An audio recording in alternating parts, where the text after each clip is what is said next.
स्वागत है दोस्तों आप सभी का आपके अपने चैनल झारखंड फाइटर्स में। आज दोस्तों हम लोग भारत का भूगोल टॉपिक से संबंधित प्रश्नों को देखेंगे। हमारे चैनल पे जो भी व्यूअर्स नए हैं दोस्तों, वो सभी लोग हमारे चैनल को सब्सक्राइब कर देंगे और सेशन अच्छा लगे तो लाइक ज़रूर करें, दोस्तों में भी शेयर करें।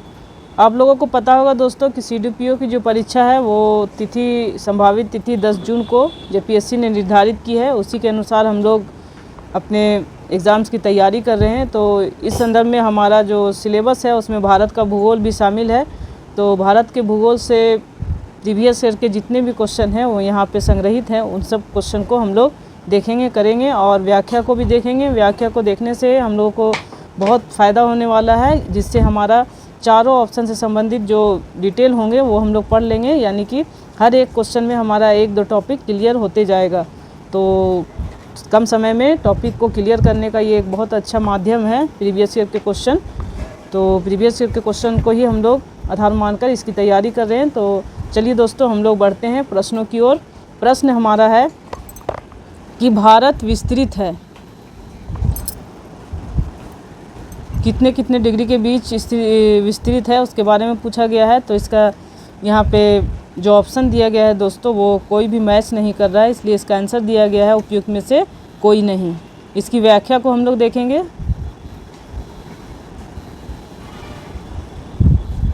भारत की मुख्य भूमि का विस्तार उत्तर पूर्वी गोलार्ध में 8 डिग्री 4 मिनट उत्तर से 37 डिग्री 6 मिनट उत्तरी अक्षांश तथा 68 डिग्री 7 मिनट पूर्व से 97 डिग्री 25 मिनट पूर्वी देशांतरों के मध्य है।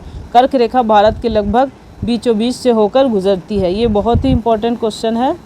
यहाँ से जो प्रश्न बनते हैं वो हर एक एग्ज़ाम में बनते हैं। आपके JPSC के एग्ज़ाम हो या BPSC के हो या कोई भी अदर जो आपका सेंट्रल एग्ज़ाम हो, यहाँ से प्रश्न बनते हैं। तो इसको आप लोग ध्यान में रखेंगे और इस टॉपिक को अच्छे से क्लियर करेंगे। वेरी इंपॉर्टेंट टॉपिक है आपका। नेक्स्ट है भारत का क्षेत्रफल संसार के क्षेत्रफल का 2.4% है, परंतु इसका आंसर हो जाएगा दोस्तों ऑप्शन बी, संपूर्ण मानव जाति का 17% जनसंख्या है।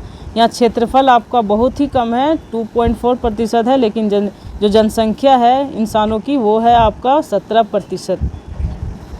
भारत का क्षेत्रफल जो है 32,87,263 वर्ग किलोमीटर है, जो संसार के समस्त क्षेत्रफल के स्थलीय भाग का लगभग 2.4% है। जबकि भारत में संपूर्ण विश्व की लगभग 16.51% जनसंख्या निवास कर रही थी 1990 तक की जनसंख्या के आधार पर। अतः निकटतम सही उत्तर विकल्प बी ही है। जबकि वर्तमान संदर्भ में लगभग 17.5% ये जो है 2011 की जनगणना के अंतिम आंकड़ों के अनुसार है। नेक्स्ट है भारतीय परमाणिक समय IST एवं ग्रीनविच मध्य समय GMT में अंतर पाया जाता है। तो अंतर पाया जाता है दोस्तों 5.5 घंटे प्लस के। तो आंसर हो जाएगा प्लस 5.5 घंटे। पापा क्यों कर रही? भारतीय मानक समय Indian standard time IST 82 degree 30 minute पूर्वी देशांतर से लिया गया है। यह देशांतर रेखा प्रयागराज के निकट नैनी से होकर गुजरती है। भारतीय मानक समय IST ग्रीनविच मध्य समय GMT से 5 घंटा 30 मिनट यानी प्लस 5 घंटे 30 मिनट आगे है। यहाँ से भी प्रश्न बनते हैं कि कितने घंटे आगे हैं, तो 5.5 घंटे। नेक्स्ट है भारत और चीन के बीच सीमा रेखा को क्या कहा जाता है? भारत और चीन के बीच सीमा रेखा को मैकमोहन रेखा कहा जाता है। आंसर हो जाएगा ऑप्शन ए। नेक्स्ट है भारत और चीन के बीच सीमा रेखा को मैकमोहन रेखा कहा जाता है। इस सीमा रेखा का निर्धारण सर हेनरी मैकमोहन द्वारा किया गया था। नेक्स्ट है निम्नलिखित देशों में से किसकी भारत के साथ सबसे अधिक लंबी सीमा है? तो सबसे अधिक लंबी सीमा दोस्तों बांग्लादेश के साथ है। इसका आंसर हो जाएगा ऑप्शन सी। नेक्स्ट है भारत की सबसे लंबी सीमा बांग्लादेश के साथ लगती है, जिसकी लंबाई लगभग 4096 किलोमीटर है। असम, पश्चिम बंगाल, मिजोरम, मेघालय और त्रिपुरा ऐसे भारतीय राज्य हैं जो बांग्लादेश के साथ सीमा साझा करते हैं। यहाँ से भी आपके प्रश्न बनेंगे कि कितनी लंबाई तक बांग्लादेश के साथ सीमा लगती है। 4096 किलोमीटर। यहाँ से एक प्रश्न आपके बनते हैं। और कौन कौन से जो आपके राज्य हैं भारत के जो मिलते हैं वो वहाँ से प्रश्न बनता है। तो यहाँ पे आपका है 1, 2, 3, 4 और 5 ऐसे राज्य हैं जो बांग्लादेश से जिसकी सीमा लगती है। तो यहाँ से 2 प्रश्न आपके बन रहे हैं। नेक्स्ट है, निम्नलिखित नगरों में से कौन सा नगर कर्क रेखा के उत्तर में अवस्थित है? तो कर्क रेखा के उत्तर में अवस्थित है आइजोल। आइजोल जो मिजोरम में है, नगर कर्क रेखा के उत्तर में स्थित है, जबकि भोपाल मध्य प्रदेश एवं रांची झारखंड कर्क रेखा के दक्षिण में स्थित नगर है। नेक्स्ट है, भारत के कितने राज्यों की समान सीमा कॉमन बॉर्डर पाकिस्तान एवं बांग्लादेश के साथ है? इसका आंसर हो जाएगा दोस्तों उपयुक्त में से कोई नहीं, क्योंकि यहाँ पे आपका पाकिस्तान और बांग्लादेश दोनों के साथ दिया जा रहा है। पाकिस्तान के साथ सीमा बनाने वाली भारतीय राज्य एवं केंद्र शासित प्रदेश जम्मू कश्मीर, लद्दाख, पंजाब, राजस्थान एवं गुजरात हैं। बांग्लादेश के साथ सीमा बनाने वाली भारतीय राज्य असम, पश्चिम बंगाल, मिजोरम, मेघालय और त्रिपुरा। तो सही उत्तर आपका विकल्प ई है। नेक्स्ट है, हुंडरू प्रपात निर्मित है। हुंडरू प्रपात स्वर्ण रेखा नदी पर निर्मित है। आंसर हो जाएगा ऑप्शन सी। हुंडरू प्रपात रांची से 45 किलोमीटर की दूरी पर स्वर्ण रेखा नदी पर स्थित है। इसकी ऊंचाई 320 फीट यानी कि 98 मीटर है। यहाँ से भी प्रश्न बनते हैं कि इसकी ऊंचाई कितनी है। नेक्स्ट है, भारत की सर्वोच्च चोटी है। तो भारत की सर्वोच्च चोटी दोस्तों गॉडविन ऑस्टिन है। आंसर हो जाएगा ऑप्शन सी। हिमालय पर्वत श्रेणी के पर्वतों की ऊंचाइयाँ एवं संबंधित देश इस प्रकार है। माउंट एवरेस्ट जो है 8,848.86 मीटर ऊंचा, ये नेपाल में है। गॉडविन ऑस्टिन जो है K2 जिसको हम लोग कहते हैं वो है 8,611 मीटर, ये भारत में है। कंचनजंगा जो है 8,598 मीटर, ये भारत और नेपाल दोनों में है। मकालू जो है 8,463 मीटर, ये भी नेपाल में है। स्पष्ट है कि गॉडविन ऑस्टिन भारत की सर्वोच्च पर्वत चोटी है। यह भारत के केंद्र शासित प्रदेश लद्दाख में स्थित है। नेक्स्ट है, हिमालय में हिम रेखा निम्न के बीच होती है। तो हिम रेखा जो होती है 4300 से 6000 मीटर पूर्व में होती है। इसका आंसर हो जाएगा ऑप्शन ए। हिमालय के विभिन्न भागों में हिम रेखा यानी स्नो लाइन की ऊंचाई भिन्न भिन्न पाई जाती है, परंतु औसत हिम रेखा की ऊंचाई उत्तरी भाग पर 5500 से 600 मीटर और महान हिमालय के दक्षिणी भाग पर 4500 से 6000 मीटर पाई जाती है। इसी प्रकार पश्चिमी हिमालय की औसत हिम रेखा 5800 मीटर तथा पूर्वी हिमालय में 4300 मीटर पाई जाती है। नेक्स्ट है, हिमालय का पर्वत पदीय प्रदेश है। तो इसका आंसर हो जाएगा ऑप्शन बी शिवालिक। शिवालिक जो है वो पर्वत पदीय प्रदेश है। हिमालय का पर्वत पदीय प्रदेश शिवालिक श्रेणी के दक्षिणी भाग पर स्थित है। शिवालिक हिमालय की सबसे दक्षिणी पर्वत श्रेणी है। शिवालिक के दक्षिण में भाभर का मैदान है, जिसे शिवालिक का पर्वत पदीय प्रदेश माना जाता है। शिवालिक के उत्तरी ढालों तथा लघु हिमालय के दक्षिणी ढालों के मध्य अनेक चौरस तल वाली संरचनात्मक घाटियाँ स्थित हैं। नेक्स्ट है, शिवालिक श्रेणी का निर्माण हुआ। शिवालिक श्रेणी का निर्माण सोनोजोइक युग में हुआ था। शिवालिक या बाह्य हिमालय का निर्माण आज से लगभग 2.58 से 5.2 मिलियन वर्ष पूर्व प्लियोसीन युग सेनोजोइक महाकल्प में हुआ था। नेक्स्ट है, भारत के अतिरिक्त प्रायद्वीपीय पर्वत निर्मित हुए हैं। तो प्रायद्वीपीय पर्वत निर्मित हुए हैं सेनोजोइक महाकल्प में। आंसर हो जाएगा ऑप्शन डी। नेक्स्ट है, इसका हम लोग देख लेंगे व्याख्या। अतिरिक्त प्रायद्वीपीय पर्वतों का निर्माण सेनोजोइक महाकल्प में हुआ है। हिमालय पर्वत भारत के अतिरिक्त प्रायद्वीपीय पर्वत का उदाहरण है। नेक्स्ट है दोस्तों, भौगोलिक क्षेत्रफल के अनुसार भारत की निम्नलिखित भौतिक फिजियोग्राफिक इकाइयों को आरोही क्रम में व्यवस्थित कीजिए। तो यहाँ पे जो आपका हो जाएगा पहला तटीय मैदान, फिर आपका हो जाएगा केंद्रीय उच्च भाग, फिर हो जाएगा आपका महान मैदान 30 में, उसके बाद उत्तरी पर्वत आपका 4 में आ जाएगा। कुट के अनुसार आंसर हो जाएगा दोस्तों ऑप्शन ए 3, 1, 2, 4। यहाँ पे हम लोग व्याख्या को देखेंगे।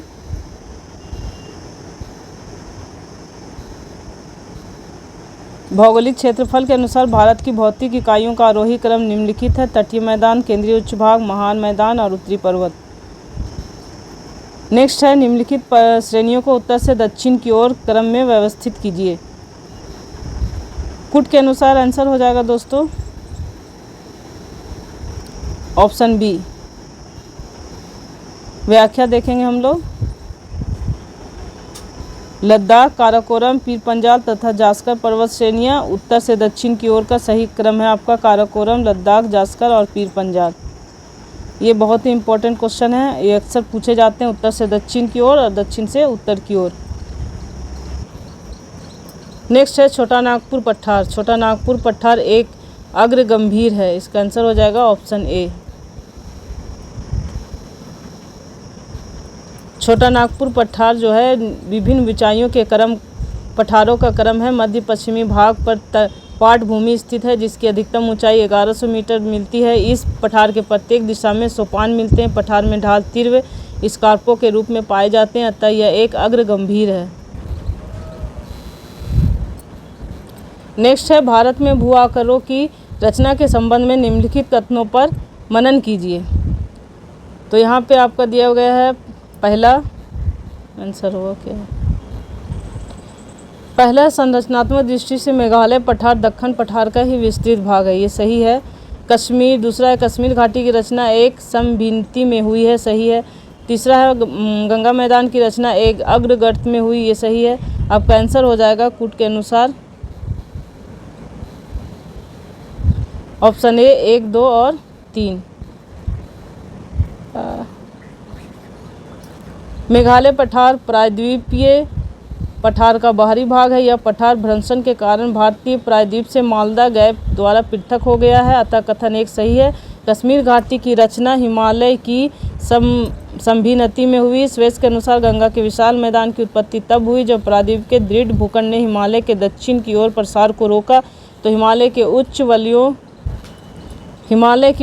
के समक्ष एक अग्रगर्त फोर्ट डीप पैदा हो गया। यह अग्रगर्त एक विशाल भूसन्नति की भांति था। हिमालय से निकलने वाली नदियों द्वारा निरंतर लाए जा रहे अवसादों से यह अग्रगर्त धीरे धीरे बढ़ता रहा। बाद में इसी में विशाल मैदानों का निर्माण हुआ, अतः कथन 3 सही है। हिमालय की उत्पत्ति भारतीय प्लेट और यूरेशियन प्लेट की टक्कर से हुई है।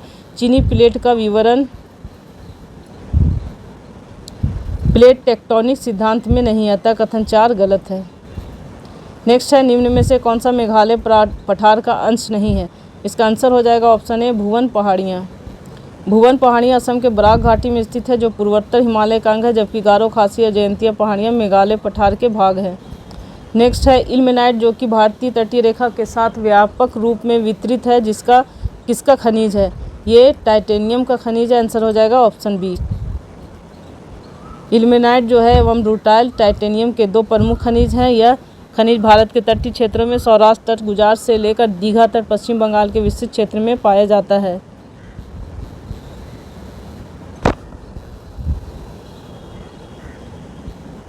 भारत की तट रेखा है,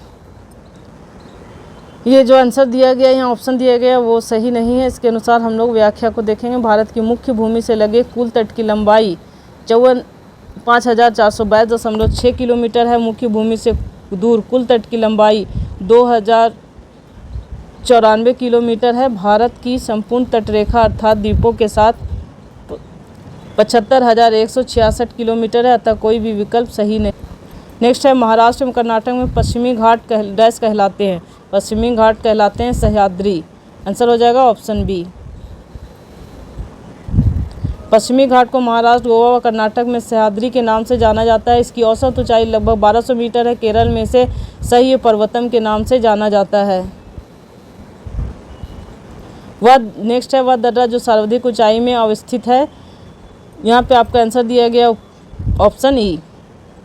व्याख्या देखेंगे। दिए गए विकल्पों में नाथुला दर्रा सर्वाधिक ऊंचाई में अवस्थित है। नाथुला की ऊंचाई लगभग 14,450 फीट यानी 4,404 मीटर। जोजिला दर्रा की ऊंचाई लगभग 11,578 फीट। रोहतांग दर्रा की ऊंचाई लगभग 13,051 फीट यानी 3,978 मीटर तथा खैबर दर्रा की ऊंचाई लगभग 3,510 फीट है। परंतु भारत का सर्वाधिक ऊंचाई में अवस्थित दर्रा यांगजी दीवान 5,890 मीटर है। चूँकि विकल्प में उपयुक्त से कोई भी नहीं है, अतः इस प्रश्न का सही उत्तर विकल्प ई होगा। नेक्स्ट है जवाहर सुरंग का निर्माण निम्न में से किस दर्रे के अंतर्गत किया गया है? तो जवाहर सुरंग का निर्माण बनिहाल दर्रा के अंतर्गत किया गया, आंसर हो जाएगा ऑप्शन बी। जवाहर सुरंग या बनिहाल सुरंग एक सड़क सुरंग है जिसका निर्माण जम्मू और कश्मीर में निचले हिमालय की पीर पंजाल श्रेणी में बनिहाल दर्रे के अंतर्गत किया गया। इसे वर्ष 1956 में यातायात के लिए खोला गया था। नेक्स्ट है जवाहर सुरंग किसके नज़दीक स्थित है? तो जवाहर सुरंग जो है बनिहाल दर्रा के नज़दीक स्थित है, तो इसका आंसर हो जाएगा ऑप्शन बी। ये बहुत ही इंपॉर्टेंट क्वेश्चन है। ये जो प्रश्न आपके हैं वो CDPO की परीक्षा 2018 में पूछे गए हैं, तो ये यहाँ से प्रश्न बनने की संभावना है। हम लोग आगे इसका व्याख्या को देखेंगे। यहाँ हम लोग देख रहे हैं जवाहर सुरंग जम्मू कश्मीर में बनिहाल दर्रा के नज़दीक स्थित है। इसे बनिहाल सुरंग भी कहा जाता है। यह बनिहाल और काजी कुंड पर स्थित है। नेक्स्ट है लक्षद्वीप टापू अवस्थित है। ये जो लक्षद्वीप टापू है वो दक्षिण पश्चिम भारत में है। इसका आंसर हो जाएगा ऑप्शन ए, दक्षिण पश्चिम भारत। व्याख्या देखेंगे। लक्षद्वीप अरब सागर में द्वीपों का समूह है। यह भारत का केंद्र शासित प्रदेश भी है। इसका कुल क्षेत्रफल 32 वर्ग किलोमीटर है। लक्षद्वीप के अधिकांश द्वीप प्रवाल उत्पत्ति के हैं। लक्षद्वीप समूह के द्वीपों की कुल संख्या 36 है। यहाँ से प्रश्न बनते हैं दोस्तों, लक्षद्वीप में जो द्वीपों की कुल संख्या है कितनी है? तो 36 है। और लक्षद्वीप जो है वो किससे बना है? तो परवाल से बना हुआ है। ये दो क्वेश्चन यहाँ बनते हैं, इंपॉर्टेंट क्वेश्चन। और इसमें है जबकि इनमें से केवल 10 ही आबाद हैं। लक्षद्वीप के सबसे उत्तरी द्वीप को चेटलट और सबसे दक्षिणी द्वीप को मिनिकॉय कहते हैं। यहाँ से भी प्रश्न बनता है कि मिनिकॉय जो है वो दक्षिणी द्वीप में है या उत्तरी द्वीप में है। मिनिकॉय शेष द्वीपों से 9 डिग्री चैनल द्वारा पृथक होता है। तो मिनिकॉय जो है वो कितने डिग्री चैनल से पृथक होता है? तो यहाँ भी एक प्रश्न आपको बनता है। तो 9 डिग्री चैनल द्वारा पृथक होता है। कावारती लक्षद्वीप की राजधानी है, जो कावारती द्वीप पर ही स्थित है। कावारती जो है वो लक्षद्वीप की राजधानी है। नेक्स्ट है द्वीपों का समूह लक्षद्वीप है, जो किससे उत्पन्न हुआ है? तो परवाल से उत्पन्न हुआ है। इसका आंसर हो जाएगा ऑप्शन ए। हम लोगों ने अभी पहले वाले क्वेश्चन में इसकी व्याख्या पढ़ी थी।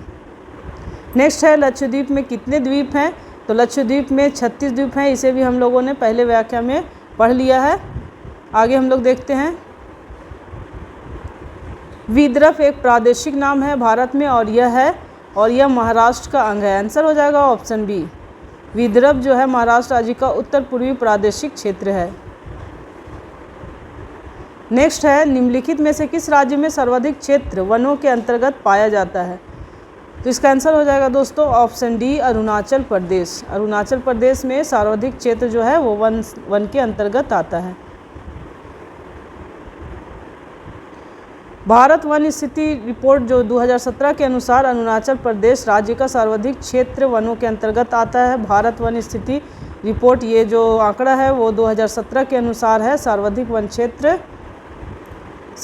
क्षेत्र वाला राज्य मध्य प्रदेश है। वन स्थिति रिपोर्ट 2021 के अनुसार निम्न राज्यों में वन क्षेत्र कुल भौगोलिक क्षेत्र का प्रतिशत दिया हुआ है कि कितने भौगोलिक क्षेत्र में कितना वन क्षेत्र है। तो यहाँ पे आपका मध्य प्रदेश में देखिए दिया हुआ है 77,493 वर्ग किलोमीटर, जो है आपका भौगोलिक क्षेत्र का 25.14%। दूसरा है अरुणाचल प्रदेश, इसमें आपका है 66,431 वर्ग किलोमीटर, जो 79.33% भूभाग पर है। फिर है आपका छत्तीसगढ़ जो है वो 55,717 वर्ग किलोमीटर में है, ये 41.21% भूभाग पर है। ओडिशा जो है 52,156 पर है, वर्ग किलोमीटर में है, ये अपने भूभाग का 33.50% पर है। और महाराष्ट्र जो है वो है 50,798 वर्ग किलोमीटर, ये अपने भूभाग का 16.51% पर है। तो यहाँ आप पूछा जा रहा है कि कितने भूभाग पर सबसे ज़्यादा है, तो ये आपका 79.33% अरुणाचल प्रदेश जो है ज़्यादा भूभाग को कवर करता है, इसलिए इसका आंसर अरुणाचल प्रदेश है। नेक्स्ट है निम्नलिखित किस पहाड़ी पर पूर्वी घाट पश्चिमी घाट से मिलती है? तो पूर्वी घाट और पश्चिमी घाट जो है वो नीलगिरी पहाड़ी पर मिलती है। इसका आंसर हो जाएगा ऑप्शन सी। नेक्स्ट है नीलगिरी पहाड़ी भारतीय प्रायद्वीप के पूर्वी घाट तथा पश्चिमी घाट के मिलन बिंदु पर स्थित है। नीलगिरी जो है पहाड़ी को ब्लू माउंटेन भी कहा जाता है। यहाँ से एक प्रश्न बनते हैं कि ब्लू माउंटेन किससे कहा जाता है?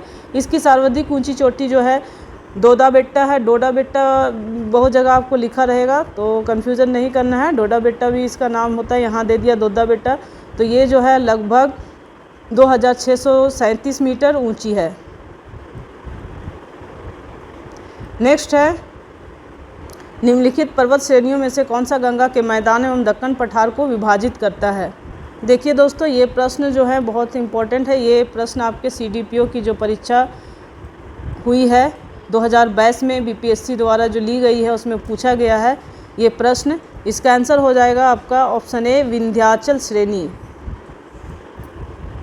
व्याख्या देखते हैं दोस्तों। विंध्याचल पर्वत श्रेणी दक्षिण में मध्य उच्च भूमि तथा उत्तर पश्चिम में अरावली से घिरी है।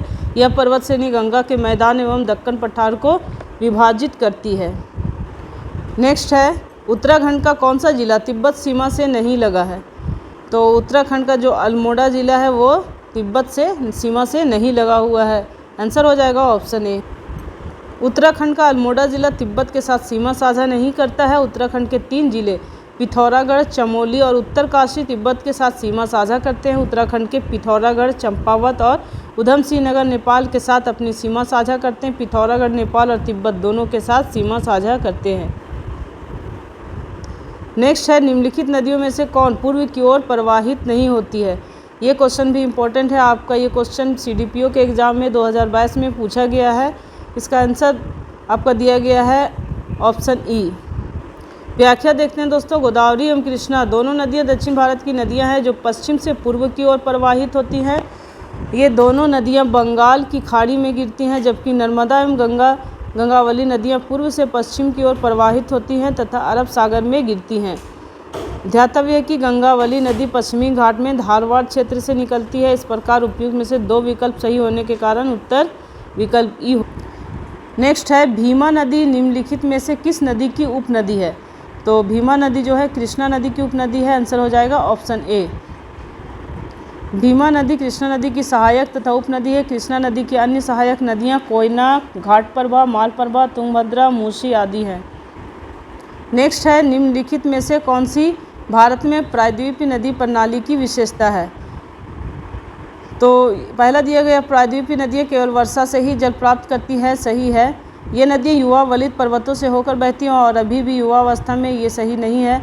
3 है आपका इन नदियों में छोटे बेसिन और जलग्रहण क्षेत्र हैं, ये सही है। इसलिए कूट के अनुसार आपका आंसर हो जाएगा ऑप्शन ए 1 और 3। ये एग्ज़ाम में पूछे गए प्रश्न हैं दोस्तों। देखिए सीडीपीओ 2009 में जो हुई थी उसमें ये प्रश्न पूछे गए हैं, इम्पोर्टेंट प्रश्न है। व्याख्या देखते हैं। भारत की प्रायद्वीपीय नदियाँ अधिकांशतः मौसमी हैं, अर्थात यह वर्ष भर प्रवाहित नहीं होती। ये नदियाँ केवल वर्षा से ही जल प्राप्त करती हैं। ये नदियाँ प्राचीन वलित पर्वतों पर पठारों से होकर बहती हैं और ये अपनी प्रौढ़ावस्था में हैं। इन नदियों में छोटे बेसिन और जलग्रहण क्षेत्र हैं।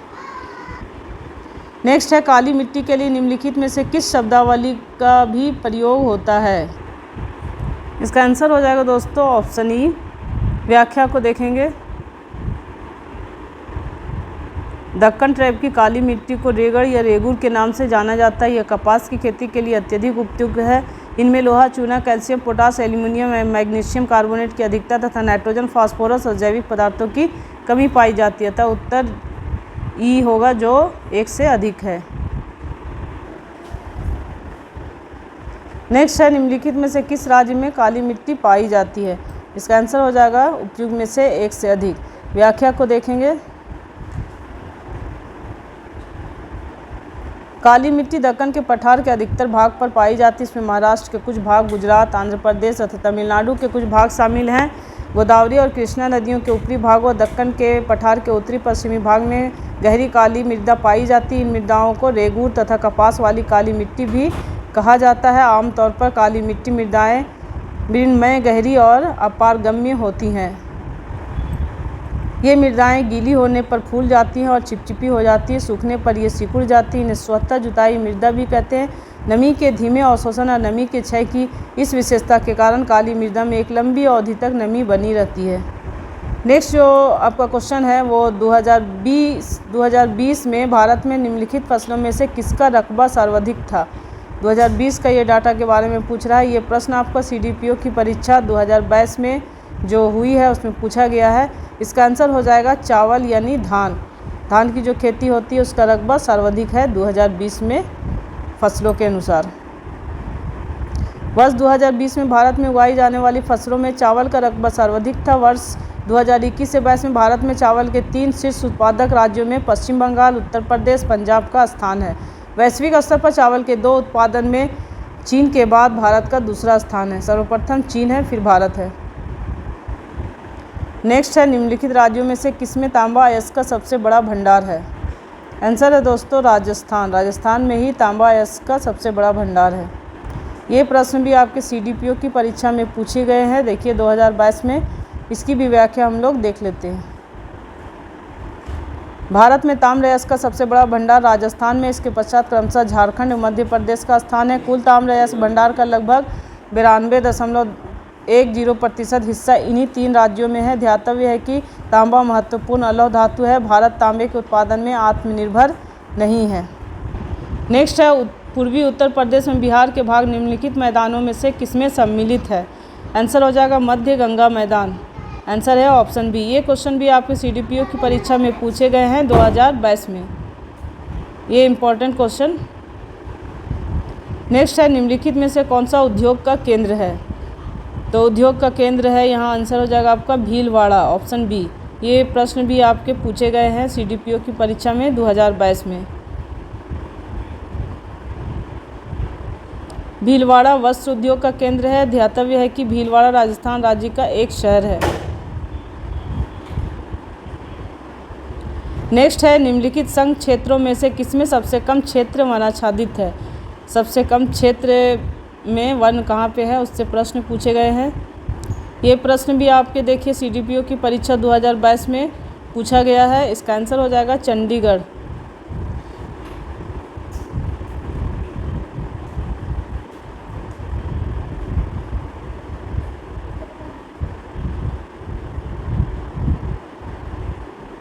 व्याख्या देखेंगे। भारत वन स्थिति रिपोर्ट 2021 के अनुसार उपयुक्त संघ शासित प्रदेशों में सबसे कम वनावरण चंडीगढ़ में है, 22.88 किलोमीटर में है, जबकि पुडुचेरी में 53.30 किलोमीटर है। दादर में, नागर हवेली एवं दमन एवं दीव में है 227.75 किलोमीटर तथा लक्षद्वीप में है 27.10 किलोमीटर में वनावरण चंडीगढ़ से ज़्यादा है। नेक्स्ट है सोमेश्वर श्रेणी निम्नलिखित पर्वत श्रेणियों में से किसका एक भाग है।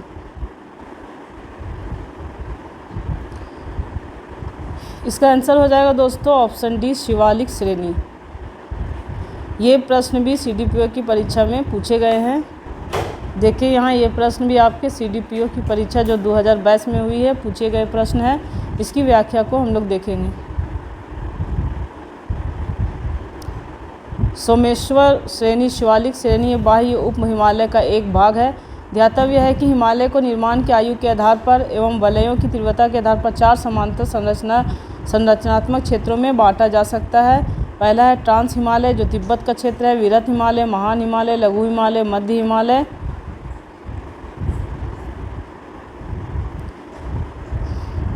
चौथा है आपका बाह्य हिमालय जो शिवालिक हिमालय है। नेक्स्ट है कन्याकुमारी से सटी पहाड़ियाँ हैं। कन्याकुमारी से सटी हुई पहाड़ियाँ हैं कार्डमम पहाड़ियाँ। आंसर हो जाएगा ऑप्शन सी। पश्चिमी घाट पर्वत हिमालय के बाद भारत की दूसरी सबसे लंबी पर्वत श्रेणी है। इसकी लंबाई करीब 1500 किलोमीटर है। इसे सह्याद्री के नाम से भी जाना जाता है। नीलगिरी पहाड़ी एक स्थलकृति गांठ है जहां पूर्वी घाट में पश्चिमी घाट पर्वत मिलते हैं। नीलगिरी का सर्वोच्च शिखर डोडा बेट्टा है जो दक्षिण भारत का दूसरा सर्वोच्च शिखर है। दक्षिण भारत का सर्वोच्च शिखर अनाईमुडी अन्नामलाई पर्वत में है। यह नीलगिरी के दक्षिण में स्थित है। अन्नामलाई के दक्षिण में कार्डमम इलायची की पहाड़ियाँ हैं जो कन्याकुमारी के नज़दीक स्थित हैं। नेक्स्ट है क्षेत्रफल के क्रम में भारत के 3 बड़े राज्य हैं। इसका आंसर हो जाएगा दोस्तों ऑप्शन ए, राजस्थान, मध्य प्रदेश, महाराष्ट्र। क्षेत्रफल की दृष्टि से भारत के 3 बड़े राज्य इस प्रकार हैं, राजस्थान है, मध्य प्रदेश है, महाराष्ट्र है। राजस्थान जो है वो 3,42,239 वर्ग किलोमीटर में है। मध्य प्रदेश है 3,08,252 वर्ग किलोमीटर। महाराष्ट्र है 3,07,713 वर्ग किलोमीटर। नेक्स्ट है भारत में जनसंख्या के अनुसार तीसरा एवं क्षेत्रफल में 12वां राज्य है, बिहार है। आंसर हो जाएगा ऑप्शन डी। व्याख्या देखेंगे। बिहार जनसंख्या की दृष्टि से भारत का तीसरा बड़ा राज्य तथा क्षेत्रफल की दृष्टि से 12वां बड़ा राज्य था। तेलंगाना के गठन के बाद क्षेत्रफल की दृष्टि से बिहार का स्थान 13वां हो गया था, परंतु जम्मू कश्मीर के पुनर्गठन के पश्चात बिहार का स्थान पुनः 12वां हो गया है। नेक्स्ट, भारत के निम्नलिखित भागों में द्रविडियन प्रजाति मुख्यतः कहाँ संकेंद्रित है? तो द्रविडियन जो प्रजाति है वो दक्षिण भारत में केंद्रित है। इसका आंसर हो जाएगा ऑप्शन ए हो जाएगा। द्रविडियन प्रजाति जो है मुख्य रूप से भारत के दक्षिण भाग में संकेंद्रित है। ये द्रविड़ भाषा परिवार से संबंधित है। इनमें तमिल, कन्नड़, मलयालम, तेलुगु और तुलु प्रमुख है। द्रविडियन प्रजाति के लोग मध्य भारत तथा दक्षिण पूर्वी भारत में भी बिखरे हुए हैं। नेक्स्ट है, निम्नलिखित में से किस राज्य में जनजातीय समुदाय की पहचान नहीं की गई है? आंसर है ऑप्शन सी हरियाणा। 2011 की जनगणना के अनुसार पंजाब, हरियाणा, चंडीगढ़, दिल्ली तथा पुडुचेरी में जनजातीय समुदाय की पहचान नहीं की गई है। नेक्स्ट है, भील जाति कहाँ पाई जाती है? भील जाति दोस्तों महाराष्ट्र में पाई जाती है। आंसर हो जाएगा ऑप्शन डी।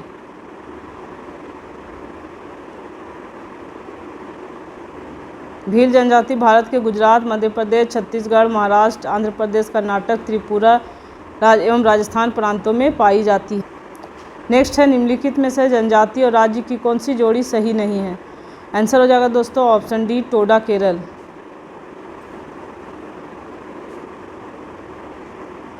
दिए गए विकल्प के अनुसार भील जो है गुजरात, कर्नाटक, मध्य प्रदेश, राजस्थान इत्यादि में। गद्दी जो है हिमाचल प्रदेश, जम्मू कश्मीर और लद्दाख में है। कोटा जो है तमिलनाडु, कर्नाटक में है। टोडा तमिलनाडु, कर्नाटक में है और अतः टोडा तमिलनाडु की जनजाति है।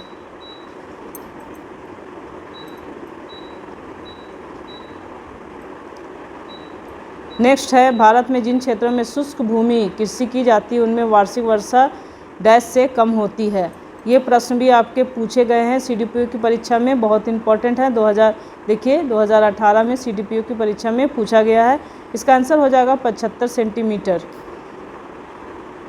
जहाँ 75 सेंटीमीटर से भी कम वर्षा होती है वहाँ शुष्क भूमि कृषि की जाती है। व्याख्या देखिए, शुष्क एवं अर्ध शुष्क भाग जहाँ औसत वार्षिक वर्षा 75 सेंटीमीटर से कम होती वहाँ की जाने वाली खेती शुष्क भूमि कृषि कहलाती। भारत के प्रायद्वीपीय पठार के वृष्टि छाया प्रदेश में शुष्क कृषि की जाती है। नेक्स्ट है, थार मरुस्थल की सिंचाई करने वाली इंदिरा गांधी नहर का उद्गम स्थल है। आंसर हो जाएगा हरिके बराज, ऑप्शन सी है। ये भी प्रश्न आपके पूछे गए हैं CDPO की परीक्षा में 2018 में। इंदिरा गांधी नहर हरिके बांध पंजाब से निकलती है तथा राजस्थान के थार मरुस्थल में जाकर लगभग समाप्त हो जाती है। यह नहर राजस्थान के बाड़मेर, बीकानेर, चूरू, जैसलमेर, जोधपुर तथा श्री गंगानगर जिलों से होकर बहती है। नेक्स्ट है, भारत के निम्नलिखित क्षेत्रों में से कहाँ उष्णकटिबंधीय आर्द्र सदाबहार वन नहीं उगते? आंसर हो जाएगा ऑप्शन ए पूर्वी घाट। ये प्रश्न भी देखिए CDPO की परीक्षा में पूछे गए हैं 2018 में। ये भी इम्पोर्टेंट प्रश्न है आपका। आर्द्र उष्णकटिबंधीय सदाबहार वनों का विकास पश्चिमी घाट के पश्चिमी ढाल पर केरल, कर्नाटक, उत्तर पूर्वी पहाड़ियों तथा अंडमान निकोबार द्वीप समूह पर है, परंतु इसका विकास पूर्वी घाट पर नहीं हुआ। इन वनों की शुद्ध प्राथमिक उत्पादकता भी सर्वाधिक होती है। नेक्स्ट है, भारत के निम्नलिखित नेक्स्ट है, दंडाकारण्य में इंद्रावती, सबरी किसकी सहायक नदियां हैं? इसका आंसर हो जाएगा दोस्तों गोदावरी नदी, ऑप्शन बी। दोस्तों आज का सेशन यहीं पे समाप्त होता है। हम लोगों ने भारत के भूगोल से संबंधित 54 प्रश्नों को अभी देखा है। फिर हम लोग नेक्स्ट सेशन में इसको कंटिन्यू करेंगे। और हमारे चैनल पे जो भी व्यूअर्स नए वो हमारे चैनल को सब्सक्राइब कर देंगे। और सेशन अच्छा लगे तो इसे लाइक ज़रूर करें, दोस्तों में भी शेयर करें और अच्छे से तैयारी करें। All the best. हम लोग फिर मिलेंगे नेक्स्ट सेशन में, तब तक के लिए धन्यवाद।